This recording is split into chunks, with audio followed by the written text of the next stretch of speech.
우리는 하나 되어야 합니다라는 제목으로 말씀을 나누도록 하겠습니다. 좀 바뀐 게 있죠. 뭐가 바뀐 것 같은가요? 조금 뒤에가 바뀌었죠, 배경이. 그리고 여러분 아래 조금 더 가깝게 클로즈업이 되어 있을 것 같아요. 영상 화면으로 보면. 또 바뀐 게 있어요. 이 앞에 뭐가 사라졌죠. 앞에 보호막이 사라져 있어요. 여러분, 제가 좀 더 이렇게 깔끔하게 보이죠. 그동안 얼마나 저와 여러분 사이에 큰 벽이 있었는지 모릅니다. 모든 벽이 다 허물어지는 그런 느낌인데요. 우리의 삶을 보면 이렇게 같이 있는 것 같은데 큰 벽이 있다는 걸 보게 돼요. 서로 막 하하 호호 막 하는데 뭔가 이렇게 사람들 속에는 큰 벽이 있잖아요. 또 어떤 사람에게는 이 벽이 너무 높아서 또 너무 두꺼워서 이제 아예 가까이 하지 못하고 그렇게 살아가는 사람들이 있죠. 우리 가정의 달을 맞아서도 보면 같이 피를 나누는 형제인데 또 부모인데 어떻게 해요? 보면 굉장히 큰 벽이 있어요. 가까이 하기에는 굉장히 멀리 있는 그런 관계들로 우리가 형성이 되는 것을 많이 보게 돼요. 요즘 시대에는 더 많이 그런 걸 보게 돼요. 어려서부터 이렇게 자기만의 공간에 이렇게 아이들이 있다 보니까 또 여러 매체들로 아이들만의 공간 이렇게 하다 보니까 부모와 함께 인격적인 교제가 이루어지지 않고 있고 그러다 보니까 이 벽이 쌓아져 가는데 더 높이 쌓아져 가 있다. 서로 다른 존재이잖아요. 남자와 여자가 다른 존재이고 같이 부모 아래 태어난 자녀라고 해도 많이 닮았다고 해도 얼굴이 닮았다고 해도 여러 모습에서 다른 게 나타나요. 그러니까 이런 다른 사람들이 하나를 이루어간다는 게 쉬운 게 아니죠. 그런데 성경은 우리로 하여금 하나 되라. 우리 가정 공동체 안에서 하나 되어야 되고 또 우리 초지동산교회라는 가족 공동체, 우리 뒤에 보면 우리는 가족입니다. 5월달을 맞아서 적어놨는데요. 우리 이 공동체, 가족 공동체 안에서 우리는 모든 가지고 있는 벽을 허물고 하나 되어야 되는 줄 믿습니다. 그런 마음으로 오늘 말씀을 대했으면 좋겠는데요. 이 고린도 교회는 제가 금요일 새벽에 설교를 했기 때문에 이제 고린도 교회에 대한 배경은 생략을 하고요. 이 구성원들을 보면 바울의 가르침을 받는 분들이 있었고 또 아볼로에게 가르침을 받는 분들이 있었고 또 베드로에게 가르침을 받은 분들이 있었어요. 근데 바울, 아볼로, 베드로는 아니지만 다른 사람에게서 복음의 가르침을 받은 사람들, 그런 사람들이 교회 공동체를 이루고 있었던 거죠. 여러분, 우리도 지금 이곳에 있지만 내가 예수를 만나고 예수 안에 살아가는 삶을 다 다른 것에서 다른 목사님, 다른 어떤 교회에서 배운 사람들이 구성이 되어 있어요. 물론 저에게 영향을 받은 사람도 있어요. 또 어떤 사람은 다른 목사님, 다른 교회에서 이런 사람들이 한 교회를 이루고 있는 거죠. 근데 어떤 일이 일어났냐면 10절을 보니까 같은 말을 하고 분쟁이 없이 같은 마음과 같은 뜻으로 온전히 합해야 될 이 공동체 안에 11절에 어떤 일이 일어났어요? 분쟁이 일어났다는 거예요. 무슨 말이에요? 바울에게 속한 사람, 아볼로에게 속한 사람, 게바에게 속한 사람, 이 사람도 아니고 저 사람도 아니고 그리스도께 속한 사람, 이렇게 교회가 나누어져 버렸다는 거예요. 이 소식이 에베소 교회에 사역하고 있는 이 바울에게 들려온 거예요. 바울이 이제 세운 교회니까 더 마음 아프게 들려왔겠죠. 13절에 바울이 뭐라고 하냐면 바울은 그러니까 그리스도께서 나누어진 분이 아니라는 거예요. 예수님은 나누어지는 분이 아니다. 예수님은 바울의 사람, 아볼로의 사람, 베드로의 사람을 나누기 위해서 이 땅에 오시지 않았다는 거예요. 흩어져 있는 그 모든 사람을 하나로 모으기 위해서 왔어요. 근데 사람들이 어떻게 한 거예요? 예수님을 매개점으로 해서 서로 나누는 거예요. 예수님을 통해서 하나로 모아지는 것이 아니라 이렇게 예수님 믿는 사람, 저렇게 예수님 믿는 사람들끼리 서로 취향과 기질과 기호에 따라서 나눠져 버린 거예요, 교회가. 예수님이 이 땅에 오셔서 모든 사람을 하나로 연결하시기 위해서 십자가에 죽으셨잖아요. 모든 벽을 허물어 버리셨어요. 유대인과 이방인들, 모든 인종과 또 어떤 빈부의 차이, 또 여러 사람들의 차이를 어떻게 세대의 차이를 자신의 십자가로 말미암아 다 허물어 버렸는데 사람들이 벽을 세우고 있는 거예요. 우리가 믿는 것, 우리가 추구하는 것, 우리가 좋아하는 기호들로 교회가 나누어져 있는 거예요. 13절부터 17절까지 바울이 고린도 교회에서 사역을 했던 것은 세례를 주기 위해서 사역한 것이 아니라 자신은 복음을 전하기 위해 사역한 것이다. 자신뿐만 아니라 아볼로도 그렇고 베드로도 그렇고 다른 사람들도 세례가 목적이 아니라 복음을 전하는 것이 목적이었다는 것이죠. 그래서 바울은 자신의 이제 몇 명의 사람들께 세례를 안 준 것이 감사하다고 하는 거예요. 왜냐하면 어떤 사람들은 세례를 주는 것을 자랑으로 여겨가지고 나 세례 준 사람이 몇 명이야? 제가 초지동산교회에서 몇 명인 것 같아요? 한 명이에요. 우리 한 명. 네. 그리고 감사한 것 같아요. 한 명이니까 많으면 최만서 목사님한테 세례 받았어요 막 하면서 이런 사람이 말하면 최만서 목사에게 세례 받은 사람들과 세례 받지 못한 사람은 나눠줄 수 있잖아요. 근데 바울은 그래서 몇 명이 되지 않은 게 너무 감사가 된다고 이야기를 하는 거예요. 핵심은 뭐냐면 예수님을 전하는 거, 예수님이 목적이다. 이제 이걸 이야기하고 있는 거잖아요. 여러분, 우리 이게 고린도 교회에만 일어나는 이야기가 아니라 지금도 우리에게 많이 일어나는 이야기예요. 그러니까 성도들하고 같이 나누다 보면 나 어느 교회 출신이에요. 이제 이런 이야기가 나누죠, 그죠? 나 어느 목사님에게 세례 받고 어느 목사님에게 교육을 받았어요. 여러분, 이게 나쁜 건 아니에요.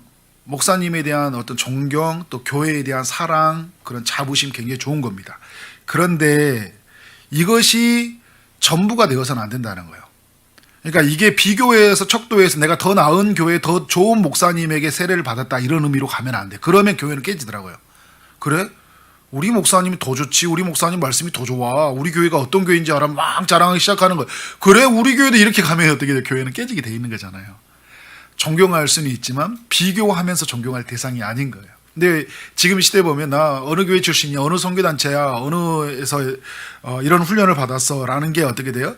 은연중에 드러나 있어요. 교회 안에 와서도 나 훈련 받았어, 양육 받았어, 뭐 어디 여기 받았어 막 하면서 야 너 그것도 안 받으면서 뭐 야 네가 교회다 뭘 안다고 이야기하면 이렇게 가는 순간 어떻게 해요? 그 사람하고 나는 다르다라는 전제를 가지고 있으니까 어떻게 된 거예요?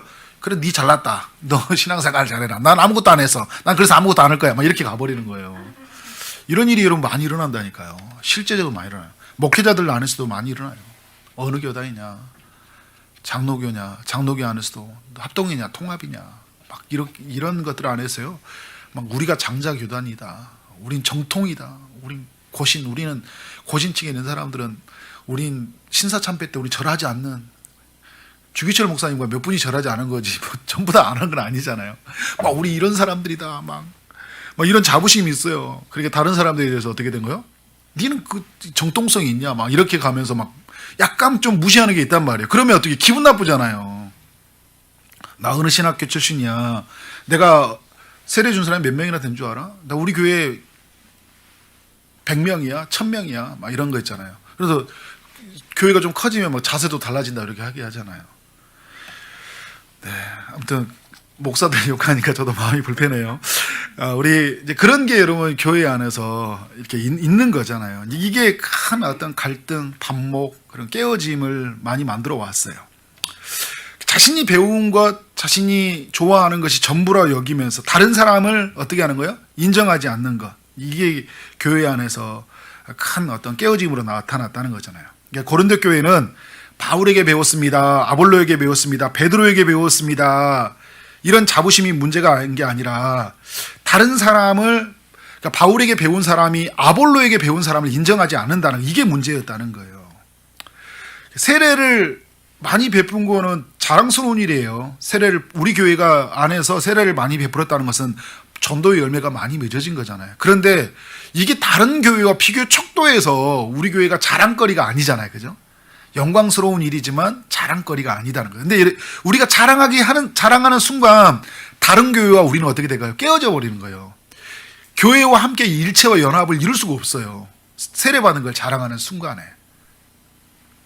끊임없이 우리는 누구를 자랑해야 돼요? 예수님 자랑해야 된다. 예수님이 하신 일을 자랑해야 된다.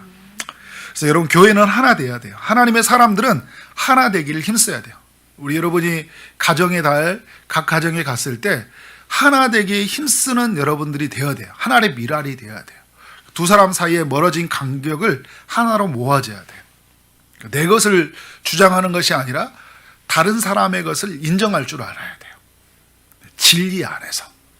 진리 안에서 인정하는 거잖아요. 우리가 모든 사람을 다 말할 수는 없어요. 그죠?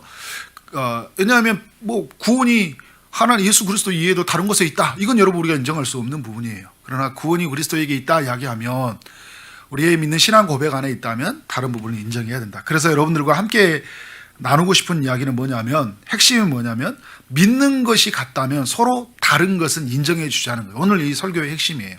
그래야 우리는 하나됨을 이룰 수 있다는 거예요. 따라서 해볼까요? 믿는 것이 같다면 다른 것은 인정해 주자. 제가 청년회 때 제가 이런 비슷한 경험이 있었는데요. 우리 금요일날 우리 송창근 목사님이 오셨잖아요. 안산 동산교회 청년부 시절을 보냈는데 청년부가 엄청난 부흥의 역사를 이루었어요.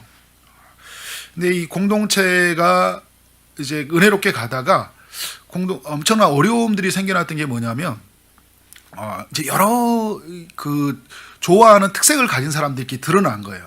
그러니까 목사님의 이제 어떤 그런 복음적 이런 가르침, 십자가 막 이런 이야기를 하면서 그것을 사모하고 좋아하는 이제 목사님의 이제 흔히 말하는 광팬 같은 사람들이 생겨났고요. 또 이제 한쪽에서는 은사주의자들 계속 그 6층, 7층에서 모여서 기도하는 막 밤에 철야하면서 기도하는 청년들이 있었어요. 막 모여서 막 10대 명씩 모여가지고 기도하고 막 그들끼리 선교를 가고 그러니까 모이면 엄청나게 기도가 뜨거워요. 그런 분들이 있었어요. 또 한쪽에서는 또 다른 선교단체 출신인데 성경을 탁월하게 가르치는 분이 있었어요. 그분이 중심으로 한 20-30명의 모임이 형성이 되어 있는 거예요. 그러니까 교회는 같이 모임을 예배하고 있는데 묘한 그 서로의 서로 다른 것들이 있는 거예요. 그리고 고린도 교회와 비슷해요.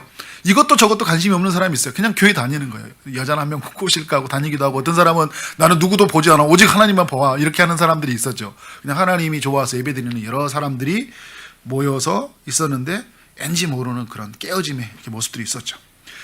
이때 이제 그 송창근 목사님이 오셨는데 송창근 목사님도 굉장히 독특하셔요. 그러니까 또 다른 사람의 기류가 하나 형성이 된 거예요. 이렇게 나눠진 공동체. 그러니까 저는 이제 굉장히 복음파였기 때문에 목사님을 받아들일 수가 없더라고요. 막 문화사역 하면서 그 당시에 이제 지금 요즘 시끄러운 그 이제 유승준 씨가 그때는 굉장히 뭐 이렇게 군무연재 사건 전이었기 때문에 막 유승준을 데리고 와서 공연을 해야 된대요. 안산에다. 무슨 유승준을 데리고 오냐고. 예수 그리스도 십자가만 전해주면 되는 거라고. 유승준으로 돼가지고 우리 안산은 바뀔 수 없는 거라고 막 이렇게 하면서 그러니까 목사님 막 무슨 말이 안 되는 거잖아요. 저도 버릇이 없었죠. 목사님한테 막 그런 이야기 하면 안 되는데. 그러니까 목사님도 마음껏 하고 싶은데 할 수가 없는 또 목사님을 저희들은 이렇게 또 나왔고 다른 쪽에서는 은사주의자들은 전혀 상관없이 모여서 기도만 하고 있어요. 그래 기도하고 있고 막 계속 기도하고 있고 막 자기들은 막 선교 간다 어쩐다고 막 이렇게 하고 있고 이렇게 있는 분위기가 돼 있는 거예요. 진짜 하나 되기 있는데 근데 목사님이 했던 건 뭐냐면 정말 제가 그때 그것이 저에게 큰 지름길이 됐던 거예요. 오늘 지금 나눴던 거. 믿는 것이 같다면 다른 건 인정해 주자. 누구를 믿고 있는 거예요 우리가? 하나님을 믿고 있으면 이렇게 이런 모습으로 저런 모습으로 가는 것들을 어떻게 되는 거예요? 인정해 주자는 거예요. 그러니까 저는 이제 목사님하고 사이를 못 하겠어요. 그래서 목사님한테 저는 목사님하고 도저히 못 맞아서 저는 못 하겠습니다. 제가 청년부 부의장이었는데 사표를 가지고 왔어요. 전 직장 다니는 분위기처럼 사표를 써가지고 사직서 써니까 야, 나 살다 교회 다니면서 사직서 써온 사람 너 처음 봤다고 했는데 나 목사님하고 못하겠다고. 나 목사님하고 너무 못 맞아서 못하겠다니까. 근데 목사님 그때 그러니까 너는 너대로 주님을 섬기고 나는 나대로 주님을 섬기자. 우리가 믿는 것이 같다면 서로 인정해 주자는 거야. 너는 너답게 그냥 너를 청년부를 사랑하고 교회를 사랑하는 마음으로 여기를 섬겨. 나는 내 방식으로 섬길 테니까. 그냥 서로 인정해 주자. 근데 목사님을 저는 인정하지 않았거든요. 목사님은 저를 인정해 주더라고요. 그런데 어느 순간에 믿는 것이 같으니까 하나로 연결되더라고요. 네. 서로 다른 걸 인정해 주자겠어요. 문화사역, 이런 어떤 다양성, 굉장히 독특한 사고를 가진 사람들의 생각도 하나님이 쓰신다. 획일화된 교회가 아니라 다양한 교회를 경험하게 하신 거잖아요. 그러니까 정말 이렇게 감사하게 되면서 교회가 이렇게 하나가 되어졌고, 그래서 청년부 안에 정말 다양한 별 이상한 사람들이 다 왔어요. 그래서 전에는 굉장히 모범적인 사람들이 회장을 했고 임원을 했거든요. 근데 그 이후로는 굉장히 독특한 사람들이 교회를 주도해 가고 있는 거예요. 저 사람도 쓰시나 그랬더니 하나님이 귀하게 쓰더라고요. 근데 제가 나중에 보면 알았어요. 저도 독특한 사람이었더라고요. 그때는 몰랐어. 근데 나중에 보면 알았어요. 나중에 보면서. 그러니까 여러분, 교회는 뭐냐면 우리가 믿는 게 같다면 서로 다른 부분을 인정해 주는 거죠. 우리가 사도신경의 신앙 고백을 하잖아요. 사도신경의 신앙 고백이 같은 고백을 한다면, 인정한다면 다른 걸 인정해 줘야 돼요. 그러니까 우리가 전지전능한 하나님을 믿잖아요. 창조주 하나님을 믿어요. 그 아들 예수님이 이 땅에 오셨다는 걸 믿죠. 예수님이 성령으로 잉태하심을 믿죠. 동정녀 마리아에게 태어나셔서 이 땅에 오셔서 고난을 받으셨고 십자가에 죽으시고 3일 만에 부활하셨다는 걸 믿어요. 그리고 하늘에 오르서 하나님 보좌 우편에 계셨다가 산자와 죽은 자를 심판하러 오시는 분임을 믿어요.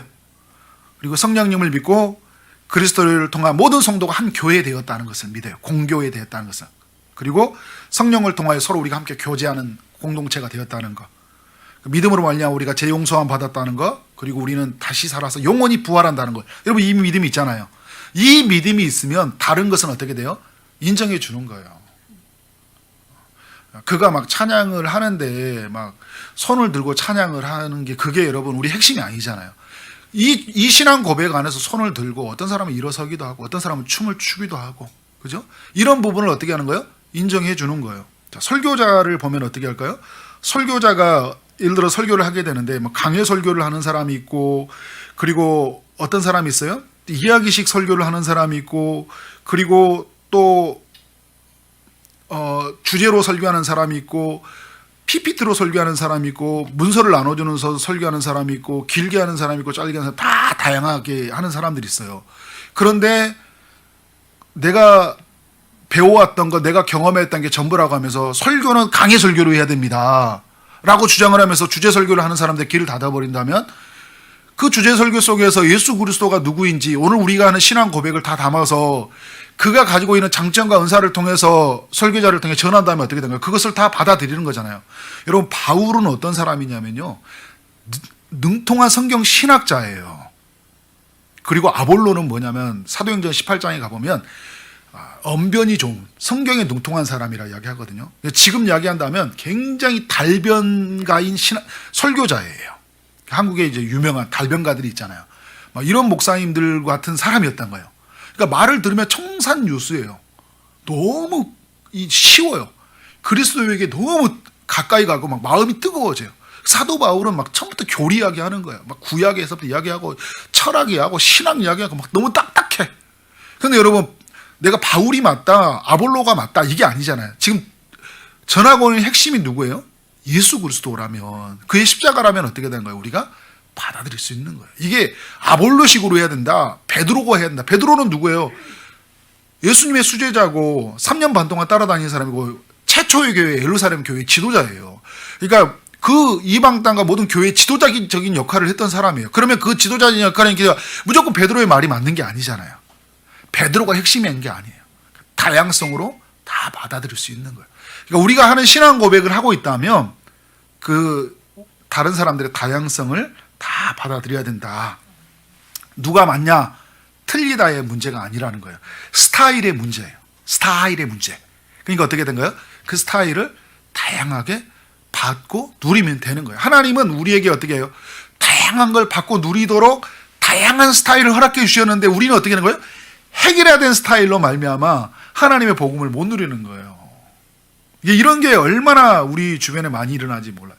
고린도전서 12장에 가보면 이런 표현을 쓰고 있어요. 우리가 은사는 여러 가지다, 직분도 여러 가지다, 사역도 여러 가지가 있다는 거예요. 다 다르잖아요. 뭐 전도, 뭐 목사, 교사, 뭐 선지자, 뭐 다 직분도 달라요. 집사, 장로, 권사 다 달라요. 은사도 다릅니다. 찬양하는 사람, 뭐 섬기는 사람, 뭐 예언을 받은 사람, 방언을 한 사람 다 달라요. 그런데 여러분, 우리가 믿는 성령님이 같고 우리가 믿는 주님이 같고 모든 사람 가운데 이루시는 하나님이 같다, 사도 바울이 이렇게 말하고 있어요. 그러니까 무슨 말이에요? 다 다른데 믿는 게 같다는 거예요.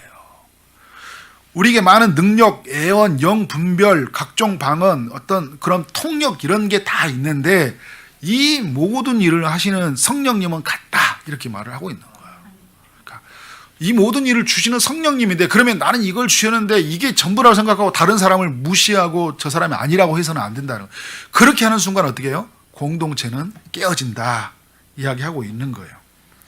예, 그런 면에서 여러분 우리는 하나님의 어떤 존재, 하나님의 일하심, 그 하나님의 역사를 우리가 믿는다면 하나님의 사용하시는 그 다양함을 우리 공동체 안에 누려야 된다. 자, 오늘 여러분 이런 마음을 가지고 우리가 좀 실제적인 적용을 좀 여러분들과 함께 나눠보려고 하는데, 이 서로 다름을 인정해 가는 이 공동체 어떻게 우리는 그러면서 하나됨을 누릴 수 있는지, 우리에게 4가지 자세가 필요한데요. 첫 번째 자세는 뭐냐면 다 필요하다는 거예요. 우리 따라서 해볼까요? 다 필요합니다. 바울도 필요하고요, 아볼로도 필요하고 베드로도 다 필요해요. 하나님이 필요하기 때문에 그런 다양한 기질과 취향과 은사를 가진 사람을 세운 거예요. 바울에게 그 성향에 의해서 바울의 성향을 듣기를 좋아하는 사람들 있죠. 그들을 위해서 바울을 세워준 거예요. 베드로가 같이 열정이 있고, 그죠?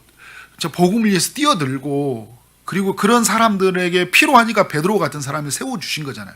그러니까 다 필요한 사람들이에요. 그러니까 우리 성도들 안에서도 마찬가지예요. 성도들 안에서 여러 사람들을 우리가 만나게 돼요. 근데 여러분, 하나님은 우리가 하나님의 사람들로 세워가기 위해서 꼭 필요한 사람을 붙여주셨다는 거예요.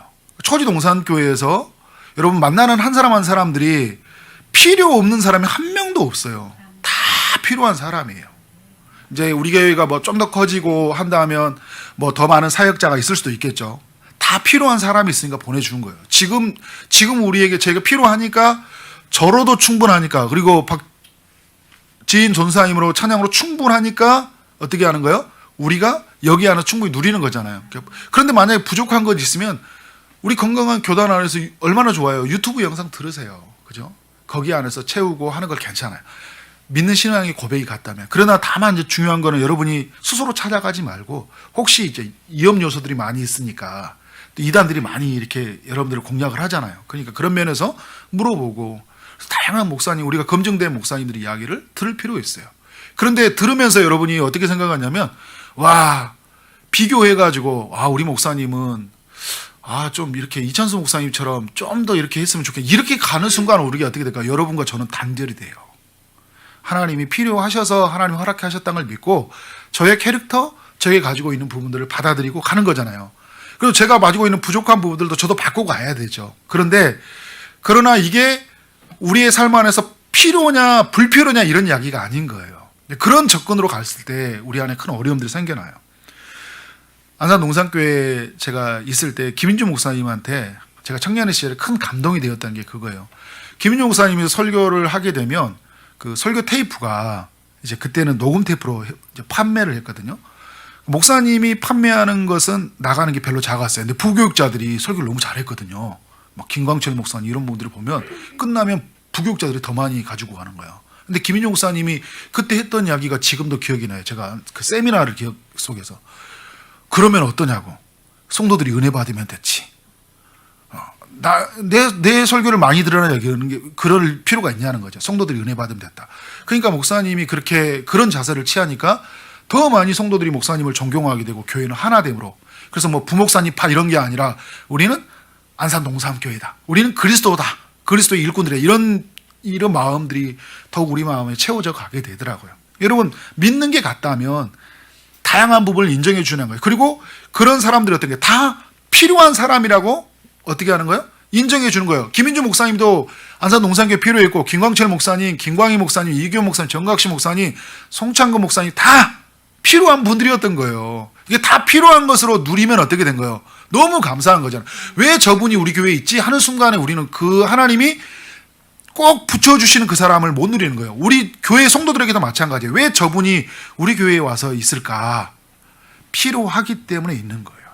여러분, 이걸 알아야 돼요. 그래서 어떤 아프리카 정글을 탐험한 학자가 이런 실험을 했다고 하잖아요. 수많은 종류의 그 정글 속에 있는 그 종류의 짐승들이 있는데 그 짐승을 하나씩 빼보기로 한 거예요. 그러니까 대표적인 게 뭐냐면 그것에 이제 새를 빼봤어요. 새를 빼니까 어떻게 될까요? 그 숲속이 너무 조용해진 거예요. 아주 엄청난 조용해요. 새소리가 나는 이 새소리가 얼마나 그 산의 속에서 이 풍성함을 주었는지를 새가 없으면서 알게 된 거예요. 여러분 드라마 예정에 알죠? 있을 때 잘해. 그게 이제 조광지쳐 버려가지고 엄청 고생한 이야기 하는 거예요. 있을 때는 몰랐는데 없으니까 그 소중함을 알았다는데, 우리 공동체에 이 새와 같이 이렇게 소리를 내주고 웃겨주고 하는 사람이 없어지잖아요. 그러면 조용해요. 그 사람이 얼마나 소중한지 알게 돼요. 너무 소중해요. 그 필요한 사람은 어떻게 돼요? 우리가 굉장히 귀하게 여겨야 되겠죠. 원숭이들을 쫓아내봤대요. 원숭이들이 막 이것저것 다 막 다니잖아요. 그 나무까지 다 꺾여놔버려. 숲이 막 엉망이 깨어져 있어요. 근데 여러분, 원숭이를 떠나보내니까 어떻게 돼요? 숲이, 나무들이 서로 엉기고 오면서 나무들이 썩어 들어가는 현상이 생겨난 거예요. 그러니까 원숭이가 그런 모든 숲을 개통해주는 역할들을 감당했던 거예요. 필요 없는 게 없다. 그리고 이제 뱀들을 다 제거해 본 거예요. 징그러운 뱀을.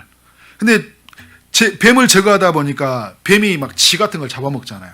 쥐들이 판을 하다 보니까 쥐가 막 하면서 어떻게 된 거예요? 막 온갖 막 것들을 다 잡아먹어버리고, 벌레들 다 잡아먹어버렸잖아요. 그 벌레들이 잡아먹으면서 막 오히려 막 이런 이 안에서 뭐 엄청난 일들이 나고 숲이 다 파괴되어 버렸다. 그러니까 무슨 말이에요?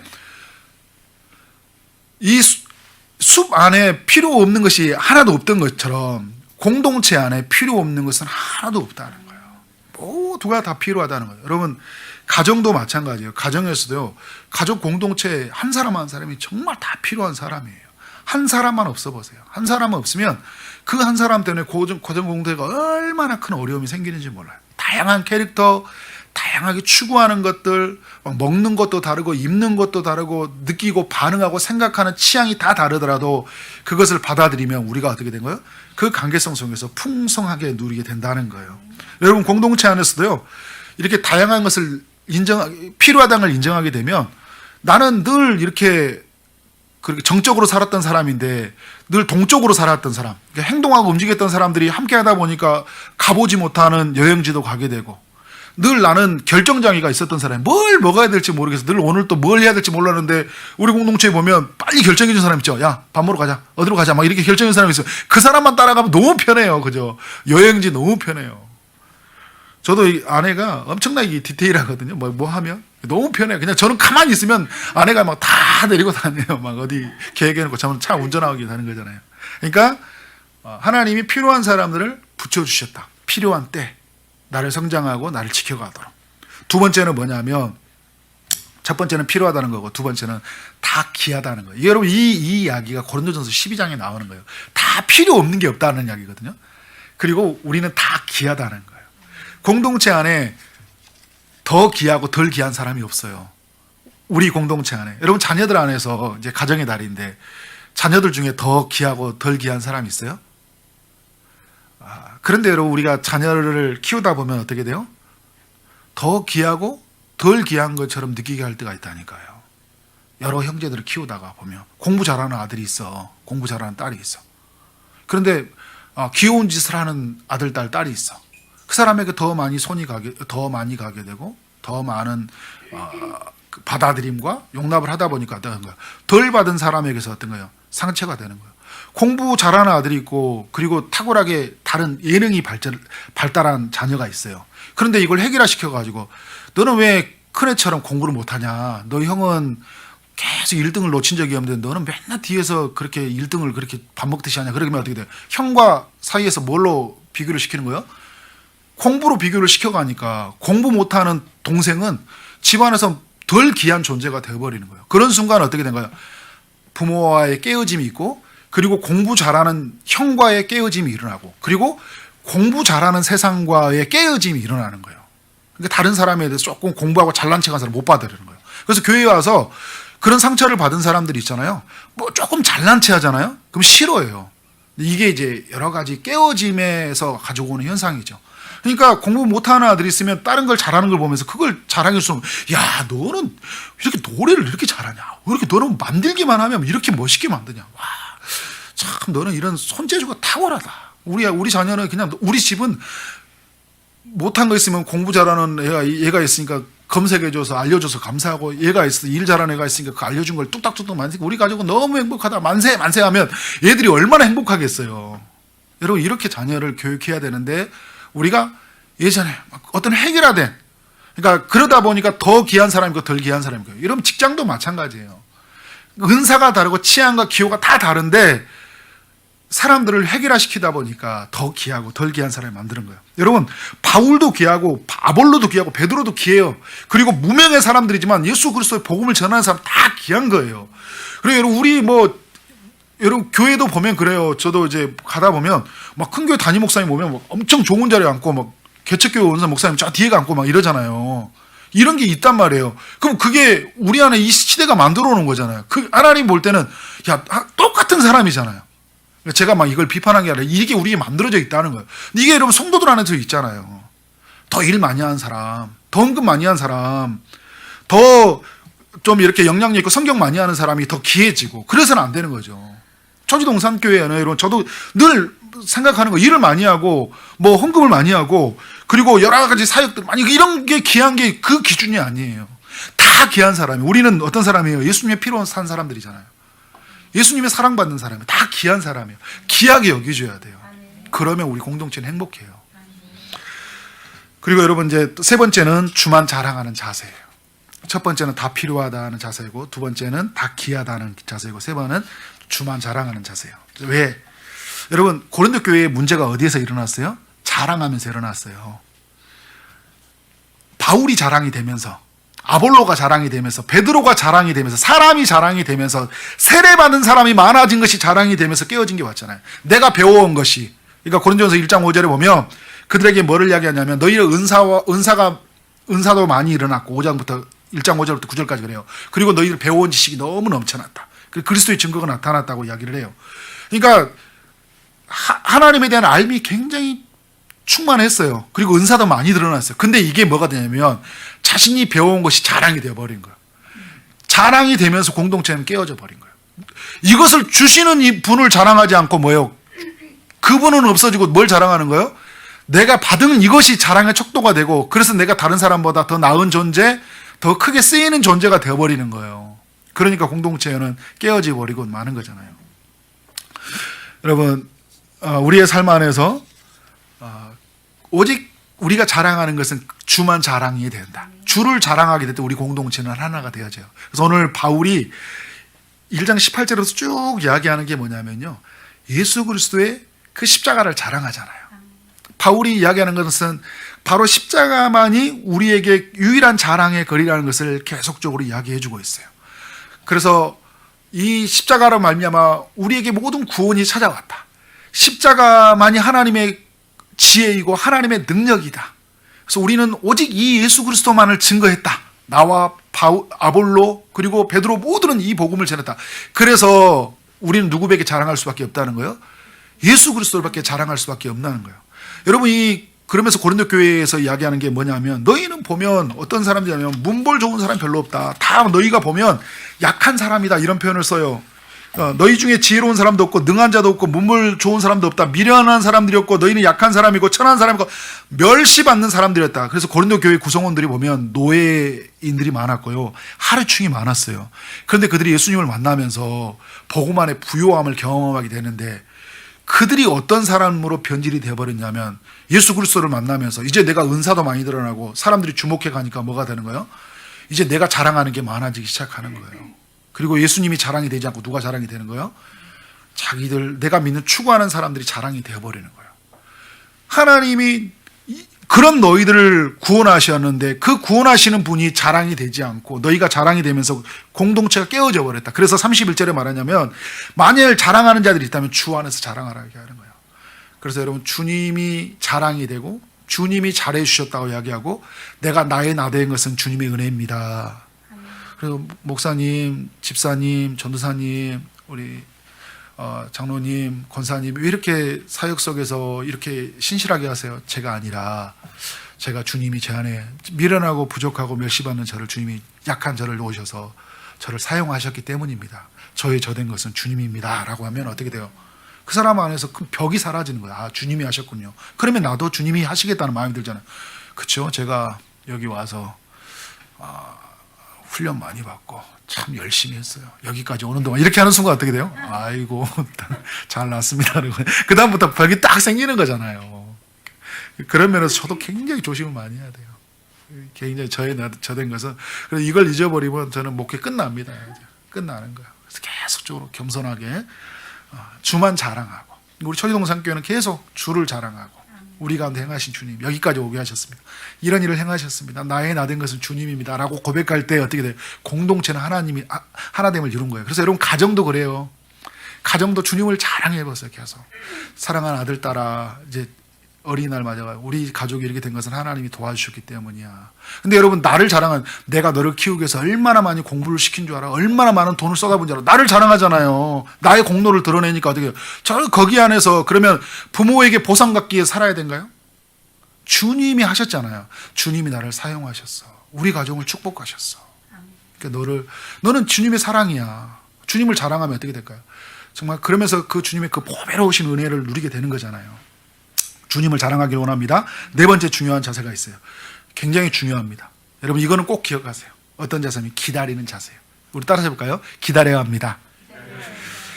공동체가 되기까지는요. 하나가 되기까지는 기다려야 된다는 거예요. 이게 신앙이 먼저 믿는 사람, 나중에 믿는 사람, 여러 기호가 다른 사람이 있기 때문에 서로 기다려줘야 돼요. 주님이 제자들을 몇 년 기다렸어요? 3년 반 동안 기다려주셨잖아요. 서로 다른 사람, 자기를 팔고 배반하고 부인한 사람들 어떻게 했어요?